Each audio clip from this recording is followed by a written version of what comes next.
Mister Athawale, thank you so much sir for speaking to us. सबसे पहले sir मैं आपसे यही समझना चाहूँगा, ये जो कर्नाटका सरकार का प्रपोज्ड बिल है जिसमें कर्नाटका यानी कि लोकल लोगों को प्राथमिकता दी जाएगी, प्राइवेट सेक्टर को भी इसमें उन्होंने इंक्लूड किया है, सोशल जस्टिस मिनिस्टर होने के नाते आप इसको किस तरीके से देखते हैं?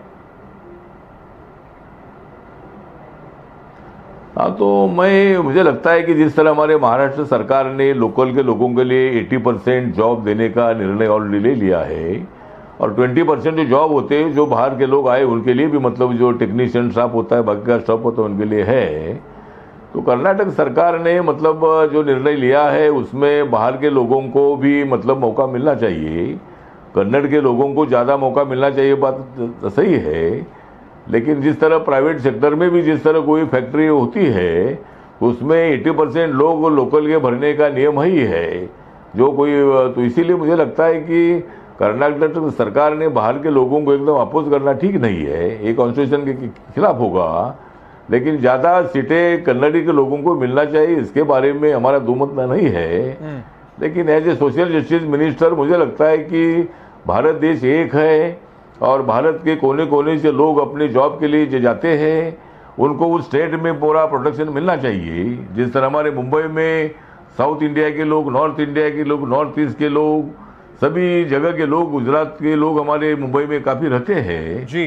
तो हम लोग, मतलब मेरी पार्टी हमेशा ये सब लोगों का सपोर्ट करती है। तो इसीलिए मुझे लगता है कि कन्नड़ में जो अपना कर्नाटक असेंबली में बिल आ रहा है वो बिल अभी क्या है मुझे मालूम नहीं है, लेकिन कन्नडिगाओं को ज़्यादा मौका मिलना चाहिए, बात ठीक है। लेकिन हमारे मराठी लोग भी कर्नाटक में काफ़ी संख्या में लोग रहते हैं, बेलगांव में है, बीजापुर में है, हुबली में है, वहाँ काफ़ी लोग हमारे मराठी रहते हैं, बेंगलोर में रहते हैं जी। तो बाहर के लोगों को भी उसमें मौका मिलना चाहिए, ऐसा बिल होना चाहिए, ना कि पूरा कन्नड़ी लोगों को ही जॉब दे, ये बिल ऐसा होगा तो ठीक नहीं है सर। लेकिन जो कहा जा रहा है कि ना सिर्फ जॉब की बात की जा रही है बल्कि कहा जा रहा है सरकार अपने लोगों को, नुमाइंदों को बैठाएगी, कंपनीज जब किसी को रिक्रूट करेंगी तो वो भी देखेंगे कि किस तरीके के लोगों को वो रिक्रूट कर रहे हैं। इस तरह का हस्तक्षेप ठीक है क्या? और दूसरा मैं आपसे समझना चाहूँगा कि अगर हर राज्य में इस तरीके से बंदिशें लगाई जाएंगी तो फिर भारत में जो लोगों को आज़ादी है कहीं पर भी जाके काम करने की, उसका क्या होगा?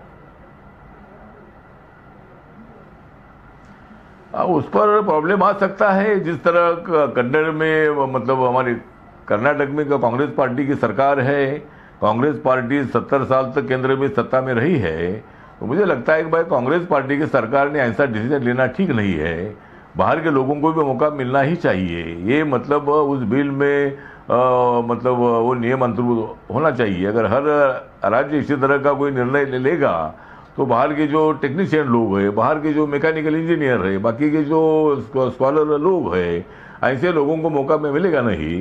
तो मुझे लगता है कि जो मालिक लोग होते हैं उन्होंने 80% या मैक्सिमम लोगों को लोकल के भरना चाहिए, बात ठीक है।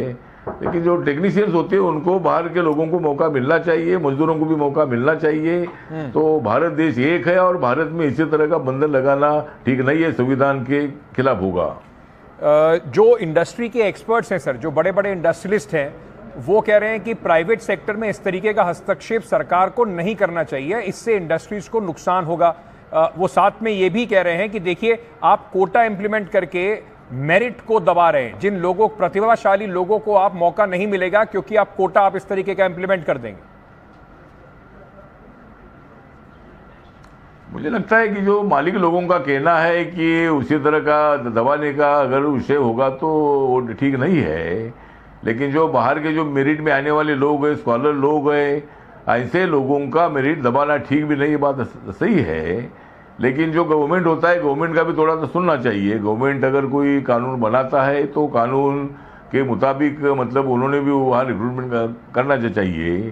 लेकिन जिस तरह राज्य सरकार उनको भी मतलब अधिकार होता है कि भाई वह अपने राज्य में जो कंपनी आती है उसमें लोकल लोगों को ज़्यादा मौका मिलना चाहिए। तो इसी तरह मुझे लगता है कि उनके पूरा दबाव डालना ठीक नहीं है, लेकिन कुछ हद तक मतलब कुछ नियमावली बनाने की आवश्यकता है। अगर राज्य में कोई फैक्ट्री आती है, कोई इंडस्ट्री आती है तो उसमें नियमावली बनानी चाहिए, लेकिन मालिकों के हक को भी पूरा नहीं दबाना चाहिए और राज्य सरकार को भी थोड़ा मौका उसमें देना चाहिए। अठावले साहब, अंत में मैं आपसे बस एक छोटा सवाल ये पूछना चाहूंगा। आप कह रहे हैं कि जो लोकल लोग हैं उन्हें ज्यादा मौका मिलना चाहिए, उनके लिए अगर थोड़ा रिजर्वेशन होता है तो उसमें कोई बुराई नहीं है।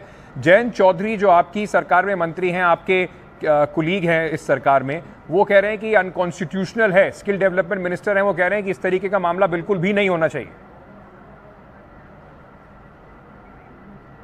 मुझे लगता है कि जयंत चौधरी हमारे मतलब इम्पोर्टेंट मिनिस्टर है, इंडस्ट्री का डिपार्टमेंट उनके पास है, उनका भी कहना तो सही है, लेकिन बाहर के लोगों को मौका ही नहीं देना चाहिए। ऐसा बिल नहीं होना चाहिए। अभी बिल क्या पूरा है मुझे मालूम नहीं है जी, लेकिन लोकल लोगों को ज़्यादा मौका मिलना चाहिए। ये नियमावली हर राज्य में होती है, लेकिन पूरा जो है वो इंडस्ट्री पर दबाव डालना ठीक नहीं है। जो जयंत चौधरी का कहना है उससे मैं सहमत हूँ, लेकिन लोकल लोगों को ज़्यादा मौका हमेशा जो लेबर क्लास होता है उसमें रहता है, और बाकी के जगह पर मतलब लोकल के साथ साथ बाहर के लोगों को भी मौका मिलना चाहिए।